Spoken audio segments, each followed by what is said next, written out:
सुनहरी किरणों के साथ सुबह का उजाला फैल रहा था, मगर साहिबा के घर में बस अंधेरा ही अंधेरा था। छोटी सी साहिबा सिर्फ 8 साल की अपनी सौतेली माँ रुखसाना के डर से कांप रही थी। रुखसाना का चेहरा हमेशा गुस्से से भरा रहता था, खासकर जब वो साहिबा को देखती। ए साहिबा, कहाँ छुप गई है? आज भी देर से उठी है। साहिबा डर के मारे चारपाई से उतरकर दौड़ती हुई रसोई में पहुंची। साहिबा की असली माँ का इंतकाल उसके पैदाइश के वक्त ही हो गया था। उसके अब्बा नजीर अहमद ने दूसरी शादी कर ली थी रुखसाना से। रुखसाना का एक बेटा था अहमद, जो साहिबा से 3 साल बड़ा था। घर में साहिबा के साथ हमेशा भेदभाव होता। अहमद को अच्छा खाना, नए कपड़े और प्यार मिलता, और साहिबा को बचे खुचे टुकड़े और तिरस्कार। सुन साहिबा, आज से तू ही पूरा घर का काम करेगी। मैं अहमद के लिए नए कपड़े सिलने में मशगूल हूं। साहिबा की आंखों में आंसू थे, मगर वह चुप रही। उसे पता था कि अगर कुछ बोली तो और सजा मिलेगी। दिन भर साहिबा घर की सफाई करती, बर्तन मांजती, खाना बनाती। उसके नन्हे हाथों में छाले पड़ गए, मगर किसी को दया नहीं आती थी। शाम को जब अब्बा काम से लौटते, रुखसाना झूठी शिकायतें करती। देखिए नजीर साहब, आपकी बेटी कितनी आलसी है, पूरा दिन खेलती रहती है, काम में मन नहीं लगाती। नजीर अहमद अपनी दूसरी बीवी के सामने बेबस थे। साहिबा से प्यार करते थे, मगर घर की सुकून के लिए रुखसाना की बात मान लेते। साहिबा, तू अपनी अम्मी जान की बात मान, वो तेरी भलाई चाहती हैं। साहिबा का दिल टुकड़े टुकड़े हो जाता। वो जानती थी कि रुखसाना माँ नहीं है, फिर भी सबके सामने उसे माँ कहना पड़ता। साल गुजरते गए। साहिबा बड़ी हो रही थी, मगर उसकी मुश्किलें बढ़ती जा रही थीं। 15 साल की उम्र में वह एक खूबसूरत लड़की बन गई। बाल लंबे और घने, आंखें छान जैसी, मगर चेहरे पर हमेशा उदासी की छाया। नजीर साहब, अब साहिबा बड़ी हो गई, इसकी शादी का इंतजाम करना चाहिए। रुखसाना ने अपने शौहर से कहा। मैंने एक रिश्ता देखा है, करीम नाम का लड़का है, अच्छी खासी जमीन है उसके पास। नजीर अहमद को लगा कि शायद शादी के बाद साहिबा की जिंदगी सुधर जाएगी, तो फिर बात आगे बढ़ाऊं। मगर रुखसाना का चुना रिश्ता साहिबा के लिए किसी अभिशाप से कम नहीं था। करीम एक क्रूर इंसान था। उसकी पहली बीवी भी उसके जुल्म से परेशान होकर अपने मायके चली गई थी। शादी की तैयारियां शुरू हुई। साहिबा की कोई सहेली नहीं थी जो मेहंदी लगवाती या गाने गाती। रुखसाना ने बस औपचारिकता के लिए कुछ किया था। शादी के दिन साहिबा की आंखों में डर था, खुशी नहीं। वो नहीं जानती थी कि उसका भविष्य क्या होगा। साहिबा, अब तू अपने शौहर के घर जा रही है, वहां अच्छे से रहना, किसी की शिकायत मत करना। नजीर अहमद ने बेटी को विदा करते वक्त कहा। आंखों में आंसू थे, मगर अपनी कमजोरी छुपा रहे थे। साहिबा ने अपने अब्बा के गले लगे। अब्बा, मैं आपको याद करूंगी। करीम का घर एक बड़े गांव में था। साहिबा को पहुंचते ही लगा कि यहाँ का माहौल अलग है। करीम की माँ बेगम जान सख्त मिजाज औरत थी। उसने साहिबा को ऊपर से नीचे तक देखा और मुंह बनाकर कहा, इतनी दुबली पतली लड़की भेजी है, काम कैसे करेगी? पहली ही रात साहिबा को अपनी गलती का एहसास हो गया। करीम बेहद गुस्सैल था। साहिबा, यहाँ आराम की जिंदगी नहीं मिलेगी, सुबह से शाम तक काम करना होगा। अगली सुबह से साहिबा की नई जिंदगी शुरू हुई। सूरज उगने से पहले उठकर गायों को धोना, नाश्ता बनाना, सफाई करना, दिन में खेतों में मजदूरों के लिए खाना पहुंचाना, शाम को फिर से खाना बनाना। साहिबा की सांस फूलने लगी, हाथ पैर दुखने लगे। करीम के पास काफी जमीन थी और वहां कई मजदूर काम करते थे। सबके लिए खाना बनाना साहिबा की जिम्मेदारी थी। बड़े बड़े बर्तनों में दाल, सब्जी, रोटियां बनानी पड़ती थी। उसके हाथ छालों से भर गए, कमर में दर्द रहने लगा। बेगम जान हमेशा ताने मारती रहती।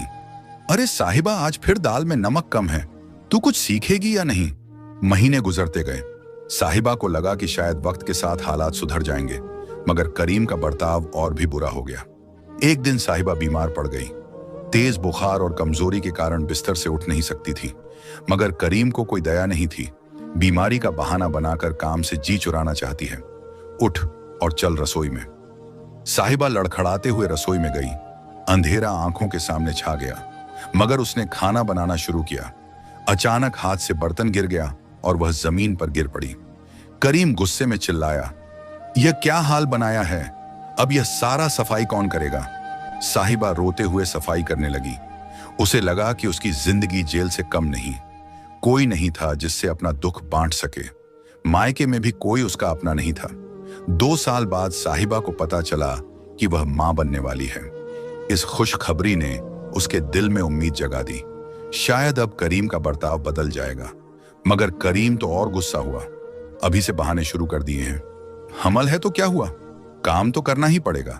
हमल के दौरान भी साहिबा को वही सारे काम करने पड़ते थे। भारी बर्तन उठाना, गायों को चारा देना, खेतों में जाना।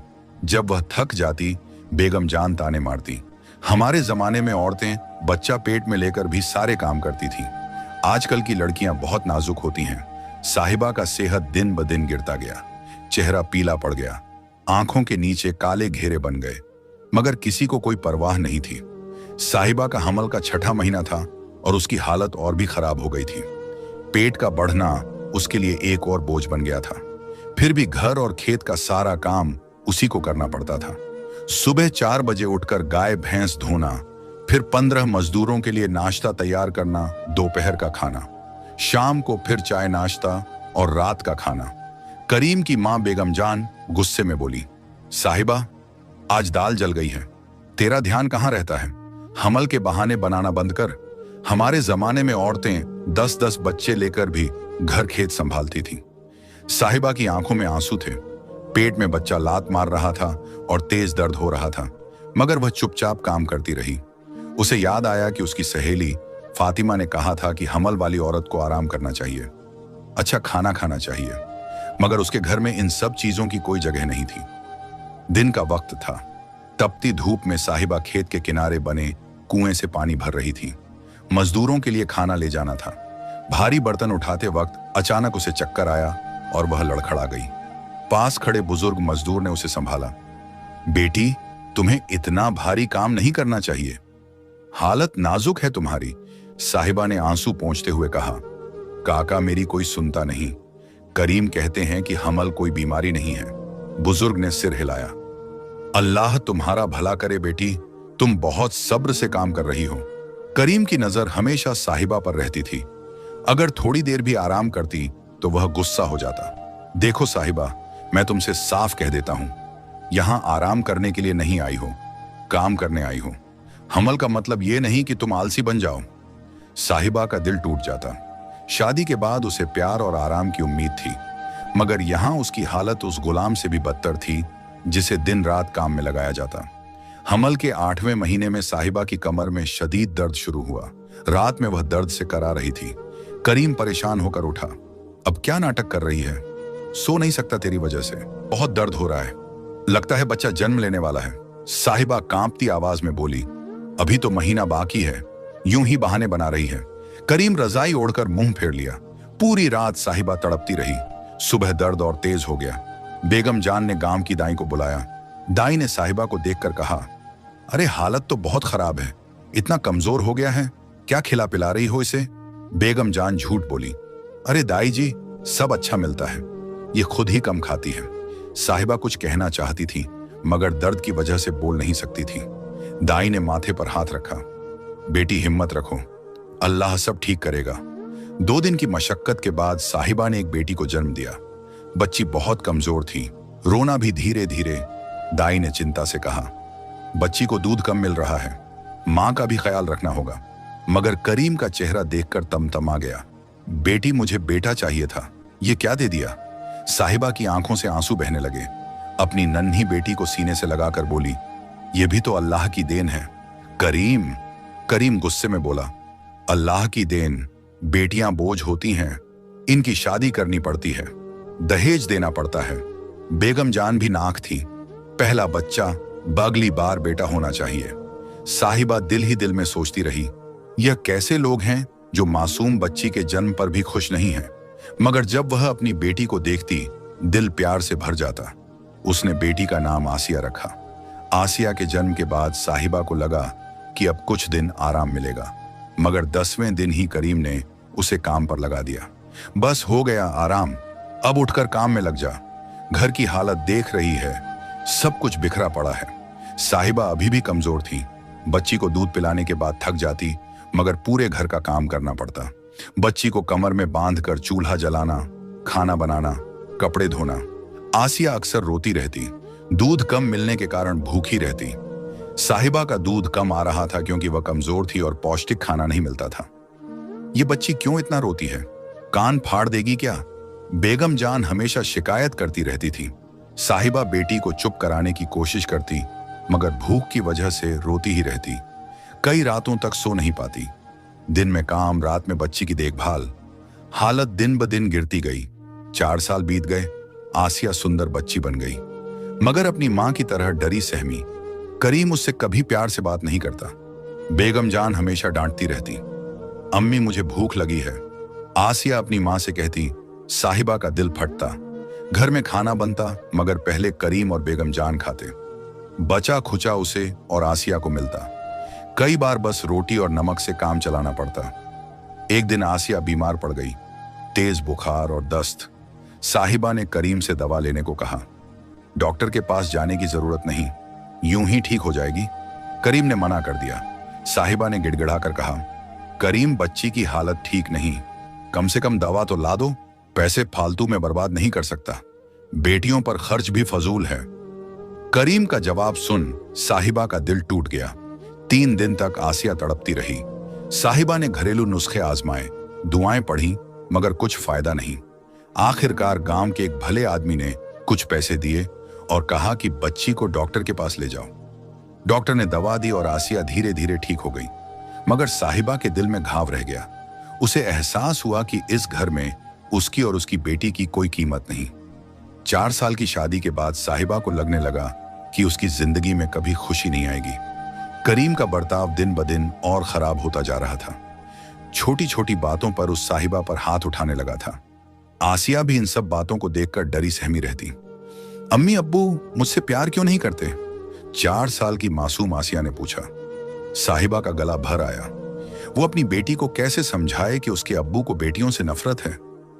बेटी, अल्लाह तुमसे बहुत प्यार करता है, बस यही काफी है। एक शाम करीम खेत से बहुत गुस्से में लौटा।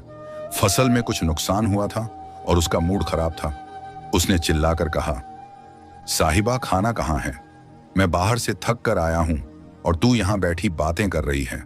करीम खाना तैयार है, मैं अभी परोसती हूं। साहिबा जल्दी जल्दी खाना लगाने लगी, मगर करीम का गुस्सा शांत नहीं हुआ। तू बस बहाने बनाती रहती है, ना ठीक से घर संभाल सकती है ना खेत का काम, फिर किस काम की है? साहिबा चुप रही। उसे पता था जवाब देने से बात और बिगड़ेगी, और यह तेरी बेटी भी तेरे जैसी निकम्मी है। 4 साल की हो गई, अभी तक कुछ काम नहीं सीखा। करीम आसिया की तरफ इशारा करके बोला, करीम वो अभी छोटी है, धीरे धीरे सब सीख जाएगी। साहिबा ने अपनी बेटी को बचाने की कोशिश की। छोटी है, मेरी माँ 5 साल की उम्र में घर का सारा काम करती थी, ये तो बस खाती है और मेरे सिर पर बोझ बनी है। आसिया डर कर अपनी माँ के पीछे छुप गई। साहिबा ने उसे प्यार से गले लगाया। महीने बीतते गए, करीम की नाराजगी बढ़ती रही। वह अपने दोस्तों से कहता, उसने मुझे सिर्फ बेटी दी है, कोई बेटा नहीं यार। करीम तू दूसरी शादी क्यों नहीं कर लेता? शायद दूसरी बीवी तुझे बेटा दे दे, उसके एक दोस्त ने सुझाव दिया। करीम के दिमाग में यह बात बैठ गई। वो घर आकर अपनी माँ से यह बात करने लगा, अम्मी मैं दूसरी शादी करना चाहता हूँ। साहिबा ने मुझे सिर्फ बेटी दी है, मुझे बेटा चाहिए जो मेरा नाम आगे बढ़ाए। बेगम जान को भी यही लगता था। हाँ बेटा तुम ठीक कह रहे हो, मैंने भी एक लड़की देखी है, सुमेरा नाम है, अच्छे घर की है और जवान भी है। साहिबा को ये सब बातें पता चल गईं। रात को उसने करीम से बात करने की कोशिश की। करीम अगर तुम्हें मेरे साथ कोई परेशानी है तो बताओ, मैं अपनी गलती सुधारने की कोशिश करूंगी। गलती तेरी सबसे बड़ी गलती यह है कि तू मुझे बेटा नहीं दे सकी। अब मैं दूसरी शादी करूंगा, करीम ने साफ कह दिया। साहिबा की आंखों से आंसू बहने लगे। तो मेरा और आसिया का क्या होगा? तुम दोनों को इस घर से निकलना होगा, दूसरी बीवी के लिए कोई जगह नहीं। साहिबा का सिर चकराने लगा। करीम ये तुम क्या कह रहे हो? आसिया तुम्हारी बेटी है, तुम उसे कैसे घर से निकाल सकते हो? वो मेरी बेटी है तो क्या हुआ? बेटियां पराया धन होती हैं, उसे भी कभी ना कभी दूसरे घर जाना ही है। साहिबा फूट फूट कर रोने लगी।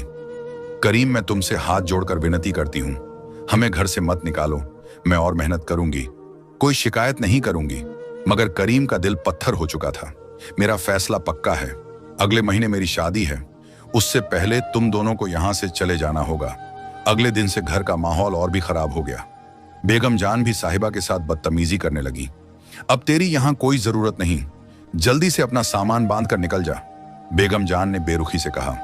साहिबा ने सोचा कि वह अपने अब्बा के पास चली जाएगी, मगर जब उसने गांव में फोन किया तो पता चला कि उसके अब्बा का इंतकाल हो चुका है और रुखसाना अपने बेटे के साथ दूसरे शहर चली गई है।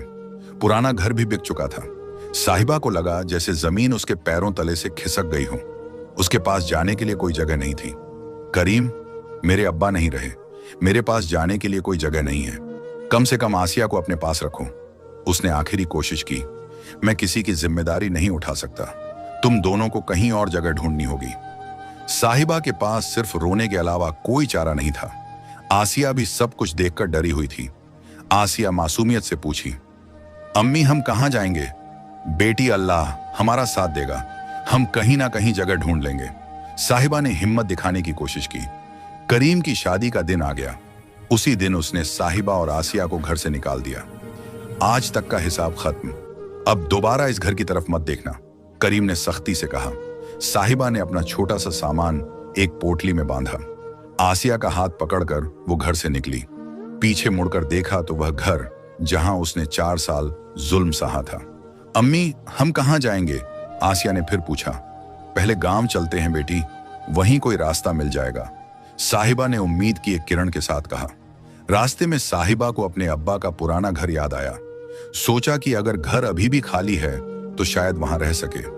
गांव पहुंचकर पता चला कि उसके अब्बा का घर अब किसी और का हो गया है, मगर पास ही एक छोटा सा मकान खाली था जिसका मालिक शहर में रहता था।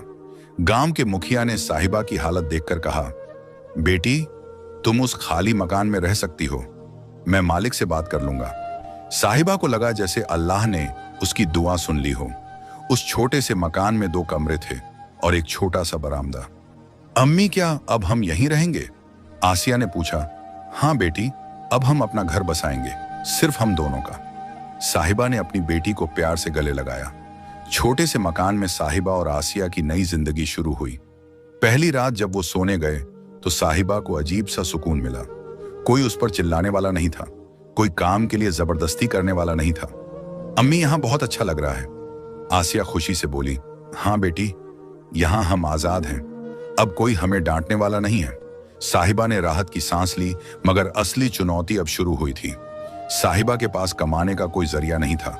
घर में सिर्फ थोड़े से चावल और दाल थी जो उसने अपने ससुराल से लाई थी। 3 दिन बाद खाना खत्म हो गया। आसिया भूख से रो रही थी और साहिबा के पास उसे देने के लिए कुछ नहीं था। अल्लाह मैं क्या करूं, मेरी बच्ची भूखी है और मेरे पास उसे खिलाने के लिए कुछ नहीं है। साहिबा ने दुआ मांगी। उसी वक्त उसे याद आया कि उसकी माँ अचार और पापड़ बनाना जानती थी। बचपन में उसने माँ को यह सब बनाते देखा था, शायद वह भी यह सब बनाकर भेज सके। गांव की एक बुजुर्ग औरत फातिमा खाला के पास गई। खाला, मैं अचार और पापड़ बनाना सीखना चाहती हूँ, क्या आप मुझे सिखा सकती हैं? फातिमा खाला ने साहिबा की हालत देखी। बेटी तुम्हें सब कुछ पता है, बस हिम्मत की जरूरत है। मैं तुम्हें कुछ पैसे दे देती हूँ, तुम सामान लाकर अचार बनाओ। साहिबा की आंखों में आंसू आ गए। खाला, अल्लाह आपको खुश रखे, मैं आपके यह पैसे जरूर वापस करूंगी। अगले दिन साहिबा ने बाजार से आम, नींबू, मिर्च और मसाले खरीदे। रात भर जागकर उसने अचार बनाया। आसिया भी अपनी मां की मदद करने की कोशिश करती थी। अम्मी मैं भी आपकी मदद करूंगी, 4 साल की आसिया ने कहा। हाँ बेटी, तुम मेरी सबसे अच्छी मदद करती हो, साहिबा ने प्यार से कहा। सुबह साहिबा अपना अचार लेकर गांव के बाजार में गई। पहले दिन सिर्फ 2000 बिके, मगर जिन लोगों ने छका उन्होंने तारीफ की। अरे साहिबा, तेरा अचार तो बहुत स्वादिष्ट है, कल और भी लेकर आना, एक दुकानदार ने कहा। धीरे धीरे साहिबा का अचार मशहूर होने लगा। लोग उसका अचार खासकर मंगाने लगे। 1 महीने बाद उसने पापड़ बनाना भी शुरू किया। आसिया देखो, हमारा कारोबार कैसे बढ़ रहा है, साहिबा खुशी से बोली। आसिया भी खुश थी, अब उसे अच्छा खाना मिलता था और मां भी खुश रहती थी। 6 महीने बाद साहिबा ने मुरब्बा बनाना भी सीखा। उसके प्रोडक्ट्स की मांग इतनी बढ़ गई कि पास के शहर से भी लोग आने लगे। साहिबा बहन, आपका अचार हमारी दुकान में भी रख सकते हैं, हम अच्छी कीमत देंगे, शहर के एक व्यापारी ने इमदाद दिया। साहिबा को लगा जैसे उसकी मेहनत रंग ला रही है। 1 साल में उसने इतना कमा लिया कि वह आसिया को अच्छे स्कूल में दाखिला दिला सके। अम्मी, मैं पढ़ लिख कर बड़ी हो जाऊंगी और आपकी मदद करूंगी, आसिया ने कहा। हाँ बेटी, तुम खूब पढ़ना, मैं चाहती हूं तुम एक दिन बहुत बड़ी अफसर बनो। साहिबा ने अपनी बेटी के सिर पर हाथ रखा। 2 साल बीत गए। साहिबा का बिजनेस अब काफी बड़ा हो गया था। उसने 3 औरतों को काम पर रख लिया था। गांव की दूसरी औरतें भी उससे अचार बनाना सीख रही थीं। साहिबा जी, आप हम सबके लिए मिसाल हैं। आपने दिखा दिया कि औरत अकेले भी अपना और अपने बच्चों का पेट पाल सकती है, गांव की मुखिया की बीवी ने कहा। साहिबा को गर्व महसूस हुआ। उसे याद आया कि करीम कहता था कि वह निकम्मी है, किसी काम की नहीं है। आज वह खुद अपना कारोबार चला रही थी। एक दिन साहिबा शहर में अपना सामान सप्लाई करने गई थी।